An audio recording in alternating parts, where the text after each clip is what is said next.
That's the key. Always the key is the talent. You have technology, you have capital, and you have talent. You have money, which eventually everybody needs money. It's the least important of all the components. You have technology, which can open the gate to wonderful opportunities. But technology is not as important as the talent, the entrepreneurial talent. Welcome to the Transfer Files, inside the world of federal innovation. This is your insider's look at how federal laboratories bring groundbreaking technologies to market. I'm your host, Andrea Nelson. In every episode, we'll bring you insights and expertise from throughout the world of tech transfer. Today, we're talking about building entrepreneurial ecosystems and boosting local economies.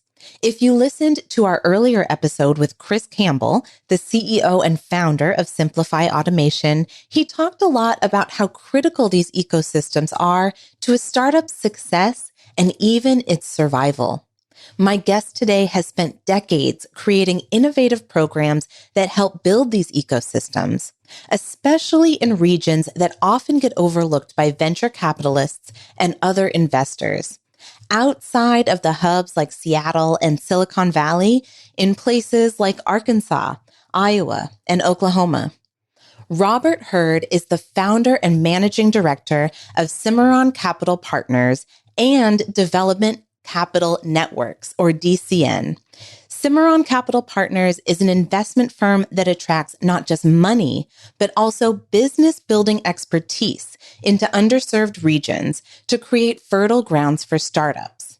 5 years after starting Cimarron, Robert founded DCN, an affiliate firm that connects the money and business builders with training and education for entrepreneurs and investors to nourish these ecosystems, plus technology accelerators and commercialization programs. Robert has played a crucial role in building organizations that empower the entrepreneurial spirit, founding the National Association of Seed and Venture Funds, the Latin American Venture Capital Association, and the WBT Innovation Marketplace. Robert, thanks for being here.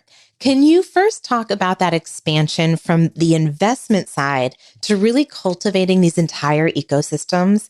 Was that your plan all along? Our firm specializes in working with public organizations, cities, states, tribes, and territories who are investing to make a financial return, but also investing to attract capital to their local entrepreneurs. So we have a strategic objective: build companies within a targeted region. And so when you're trying to do that, you're trying to focus capital into a region, you discover that there are many parts to building great businesses. And as an investor, you become interested in saying that all the elements that are necessary for building a great business are available, are part of the environment that can give rise to exciting local companies. So you kind of find yourself wading into it, not necessarily intentionally, but discovering that to be successful, you have to become yourself an integral part of the local ecosystem. Contribute to it, think about it, help guide it. So I wouldn't say it was originally intentional, but we discovered over time it was necessary. And it's always a lot of fun. So we do it. And you've been a pioneer with the innovative programs you've designed to bring in capital and other resources, specifically business building talent and energy, to nurture regional startup ecosystems. How has your approach been different, and what led you to do it that way? So again, I'm in the economic development business on the finance side. So I represent investment resources for people trying to accomplish economic development. There are two basic theories. One is if you are a public agency and you have capital and you want to invest the capital, you try to force your capital into the market You have all kinds of requirements on your capital that make it challenging for people to use your capital. But it's attractive because the public agency can say all of our money has ended up in our jurisdiction. None of it has gone anyplace else. Now, the problem with that is it really constrains your ability to find great deals and deploy your capital. So our approach has been not to mandate so much as to select for entrepreneurs and select for investors who will are most likely to accomplish our goals, and then give them the latitude to use their own judgment and select for the best. And if they can't find the best opportunity in our jurisdiction, then they shouldn't do a deal, and they should invest their money next door in the next state. It seems counterintuitive that you would permit your public capital to go to another jurisdiction. But what we have discovered is that by selecting for people who are most likely to find great deals in your region and supporting them, that in the aggregate they will. And in the aggregate, you will have had the opportunity to invest with the best investors and not the weakest investors. The focus is to invest in people. The focus is to attract resources from the globe. The globe is your bank. The entire world is a resource for your local entrepreneurs. The technology network at the FLC and at our universities is a resource for an entrepreneur anywhere in our country. Now, you can be in Pawhuska, you can be in Tulsa, you can be in Little Rock, you can be anywhere and still have access to federal technologies. So, teaching our entrepreneurs how to view the FLC as their laboratory is part of our objective, and viewing the globe as the market. So, thinking globally in every respect, looking for absolutely the best opportunities, sourcing your resources from the globe in order to build your businesses locally is, I think, a formula for helping our economies grow anywhere in the country or anywhere in the world, for that matter. So much of this is about education, training, and visibility. It's just getting out there, being visible, and helping people learn how to put pieces together, where to find these resources. They're not easy to find, very fragmented. Capital resources are very, very narrowly targeted. One firm with VC in its name only does a very narrow type of deal. They're only interested in new technologies for knee surgery, and they'll look all over the world for new businesses with new technologies for knee surgery, and that's what they do. And then you got somebody else who's only interested in software, but only software that's business to business, and only software that's delivered through a SaaS model. And so they become very narrow. And so finding the investor that has the appetite for your particular deal is always a challenge and is critical. And then finding the laboratory with the technology that can serve your need. It's not straightforward. And in part because many of the technologies that are available at our website are already patented, when in fact, many of the best technologies that a business needs are still in the lab. And they need to begin building the relationship with the scientist, understanding what the capabilities are of this new technology, and be poised so that when it is available, they can move quickly to commercialize it. So it's a challenge. So being out there, being visible, strutting your stuff is really the key to all this. Being really out, part of the network, being known as part of the network, being known as a resource within the network, making your assets visible to people so that they know what it is and how to use it. It's a key. Not easy. It's always been a challenge, but it is key. What would it look like if our There are probably 100 trade conferences every year in Chicago. Industries gather in Chicago. The HVAC annual association meets in Chicago.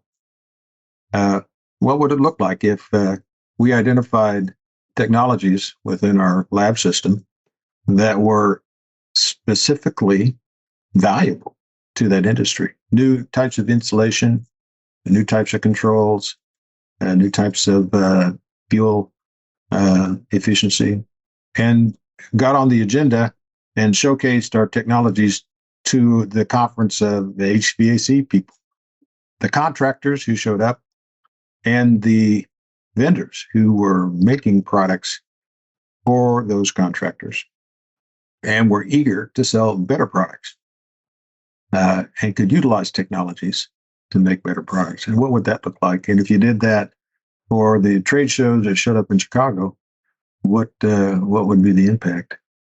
I don't know. I'm sure there are all kinds of tactics that you can do to be more visible and more accessible and communicate the opportunity.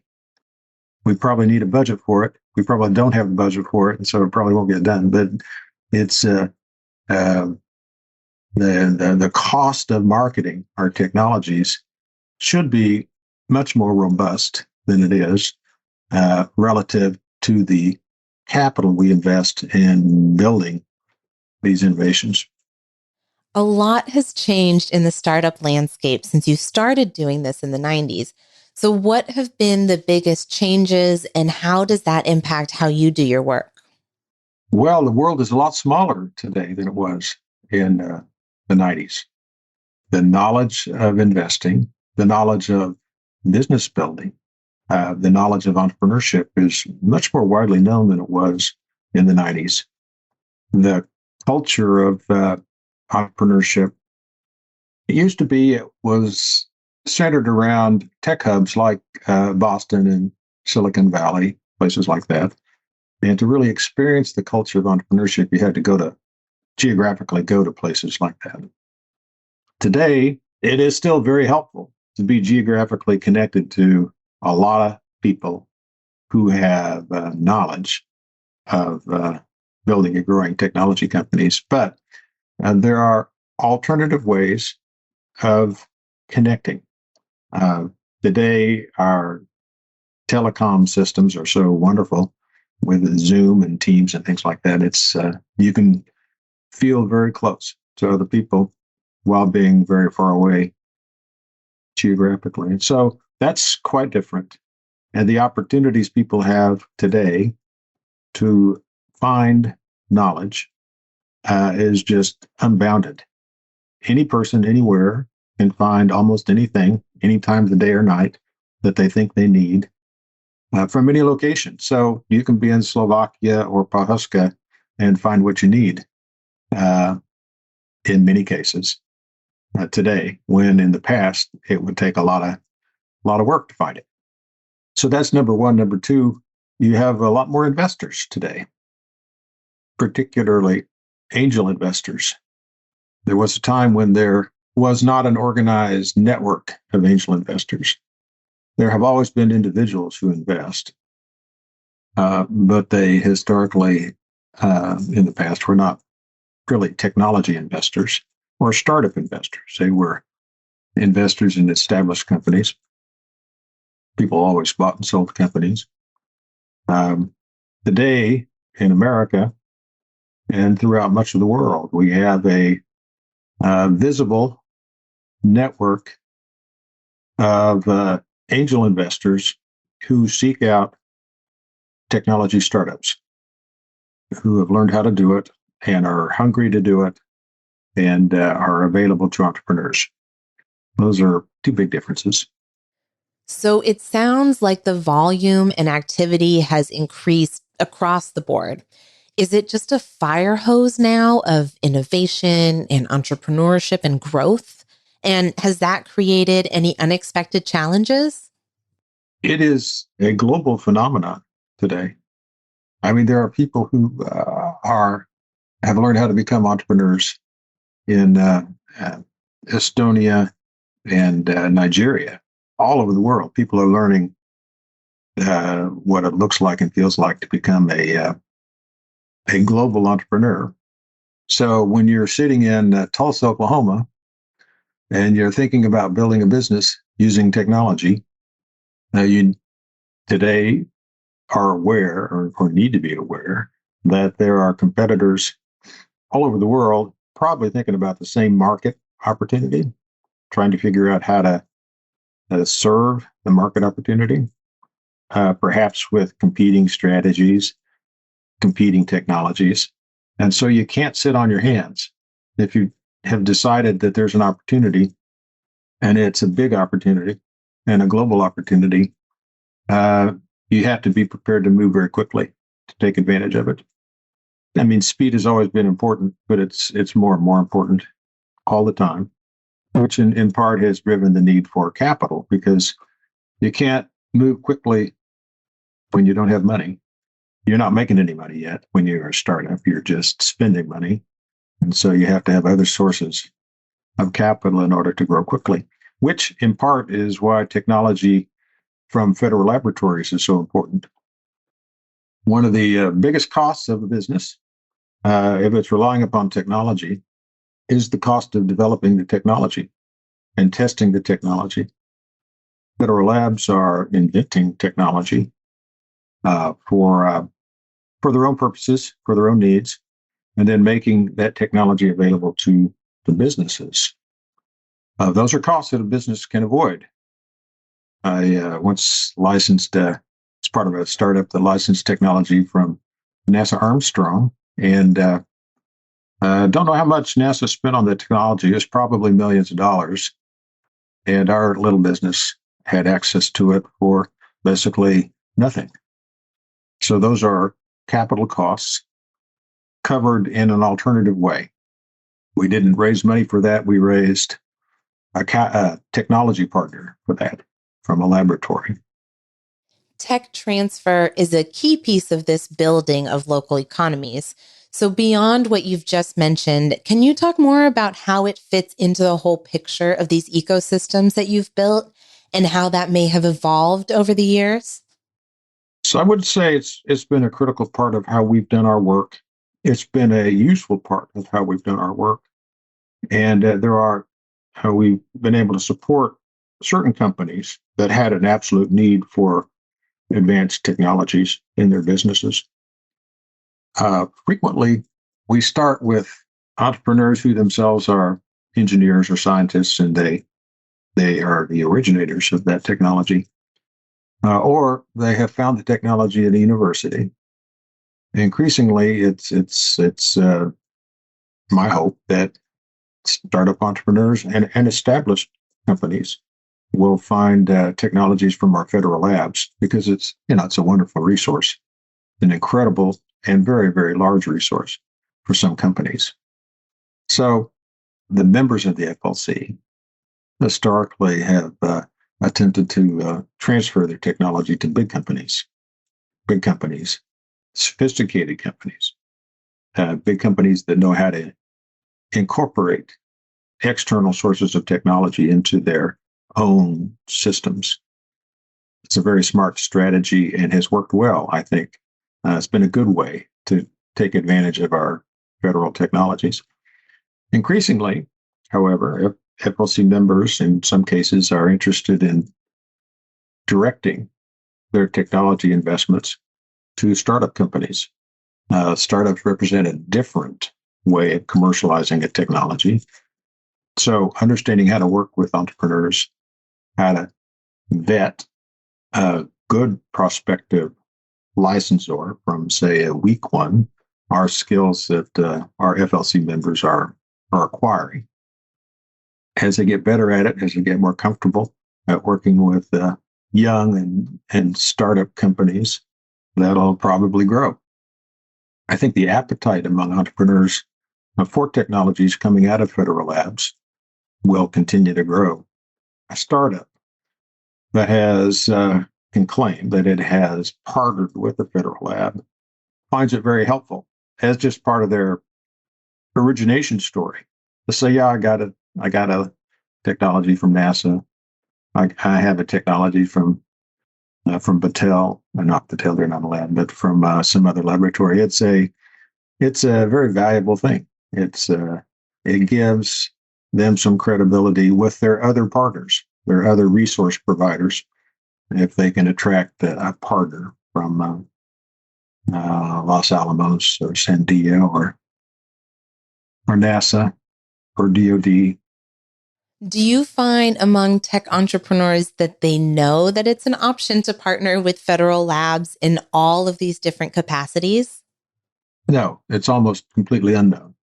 It's not unknown. And in some communities where the culture of entrepreneurship is deep and sophisticated, you'll have entrepreneurs who always think about acquiring federally funded technologies. There are some investors who really don't want to work with you unless you've acquired federal technologies in abundance, where they want to see companies that have licensed all the relevant technologies from federal sources. It could be useful to the building of a particular business. They want you to go out and do it. They want you to roll it up and have it in your portfolio of technologies as both a way to support the development of your products, but also as a way to defend yourself against your competitors. So there's some investors who think that way and some companies think that way. But across the board, you won't find many small businesses nor many startup businesses that are aware of the massive resource we have at our federal labs, nor do they, if they are aware of it, seldom do they really understand how to go about getting it. They certainly don't know well how to find it. Even though we do have portals, we have libraries and the like at FLC, those are not resources that are well known in the small business community. Here's the thing. This has always been a challenge, in part because the people you need to educate are constantly changing. The community of entrepreneurs is constantly changing. And there is usually only a moment in time when a startup company, will be looking for or have need of a technology solution. And that moment will get solved somehow, or the company will fail and the opportunity will go away. So, you have these waves of entrepreneurs, people trying to be entrepreneurs. They all need to learn.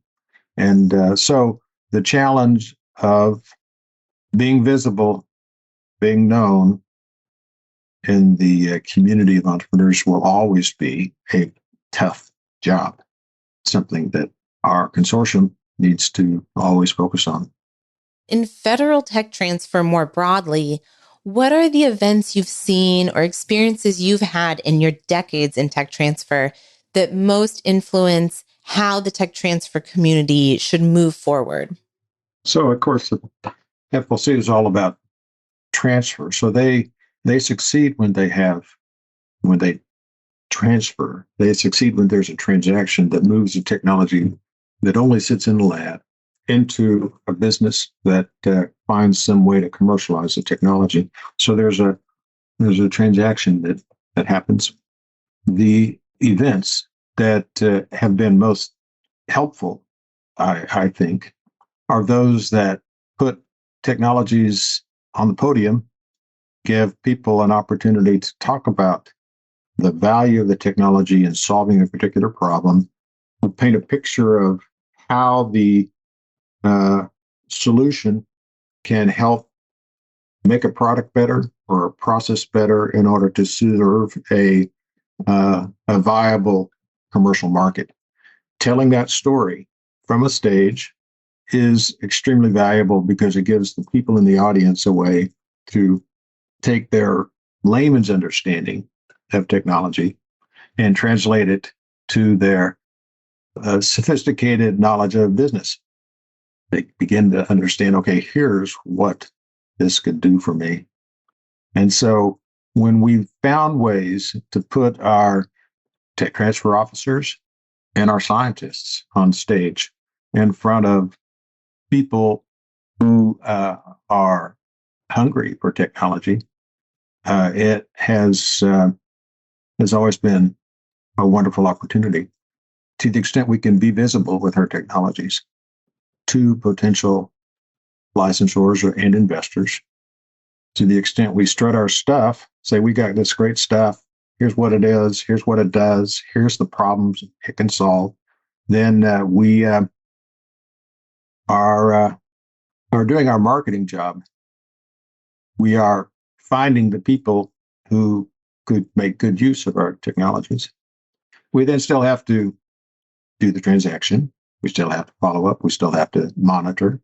We always have to do the inventing before any of that happens. And so we have all this stuff that people in our consortium do, but the marketing of the opportunity is where I have, I think, been most excited about our work as the FLC.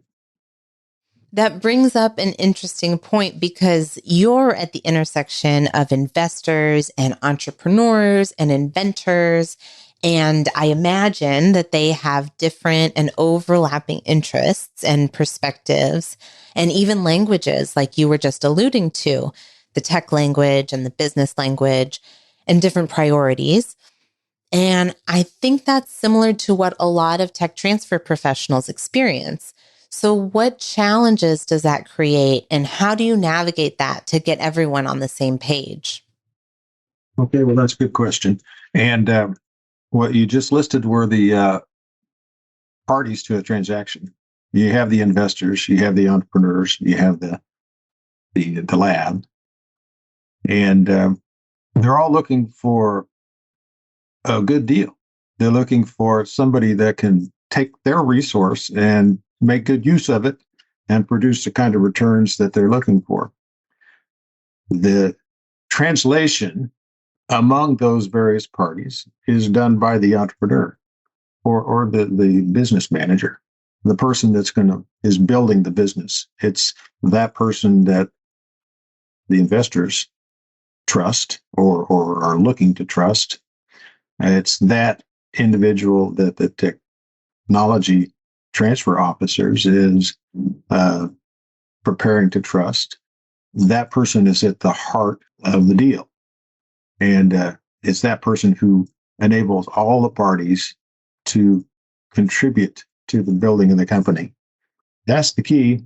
Always the key is the talent. You have technology, you have capital, and you have talent. You have money, which eventually everybody needs money. It's the least important of all the components. You have technology, which can open the gate to wonderful opportunities. But technology is not as important as the talent, the entrepreneurial talent, the person who's got the vision and the skill to build and grow a company. That's the key resource for doing our work. And so to the extent we focus our attention on finding people like that who want to grow, who want to build, who need what we have. We have a technology for heat transfer. We're going to be looking for entrepreneurs who need some better way of managing heat transfer to build a better product. And so that's our objective. So doing things that puts us in front of potential partners, potential licensors, is key to marketing our technology resource. Looking for creative ways to do that and do it in volume and do it a lot is really a key part of doing the job of tech transfer. I'll also say that frequently over the years, from time to time, the ability of our tech transfer team to get out there and be visible has been constrained by governmental things. Well, the budget, they closed the budget, you can't travel this year. But literally, there are times when our tech transfer officers need to be at an important industry event, can't get there because they can't get the travel. Well, that's a real waste. You've spent millions and millions on building the technology, then you can't spend a few $1,000s to market it properly. We need to find better ways of ensuring that our marketing team, our tech transfer officers, can be out there and visible and connecting with the people that could use our product. And it would seem that as virtual is getting more and more common, that may present an opportunity to fill some of that gap. Some of that gap, it helps. It certainly does help. It ain't the same though, is it? It's not quite the same. This is why all of us spend so much money to go to a conference in wherever we were last year. I forget. It was great. And we're going to do it again in April because we want to see each other. And the level of communication is much more complete when you're face to face as opposed to Zoom. I can't disagree with that. Before I let you go, do you have any final thoughts or parting words? Strut your stuff. Get out there and be visible. Train the world. Become part of the ecosystem. Those are my thoughts. Thanks again to Robert Hurd for sharing his knowledge, insights, and experience with us. Robert talked about some of these topics in more detail during a session called Seed Investing in Tech Ventures at the 2022 FLC National Meeting. You can watch the full recording of that discussion on the FLC's Learning Center, a constantly growing digital library of tech transfer resources and learning materials. To get there, go to federallabs.org, click the Educate tab at the top, choose the FLC Education page, and click on the button that says Go to the FLC Learning Center. If it's your first time, you'll have to create a free account, and then, boom, you have access to webinars, courses, and other content designed for different career paths and experience levels. Thanks for tuning in to the Transfer Files, your insider's look at federal tech transfer. Don't forget to like, subscribe, and stay connected for more episodes exploring how hundreds of government laboratories and countless industry partners are driving innovations that shape our lives.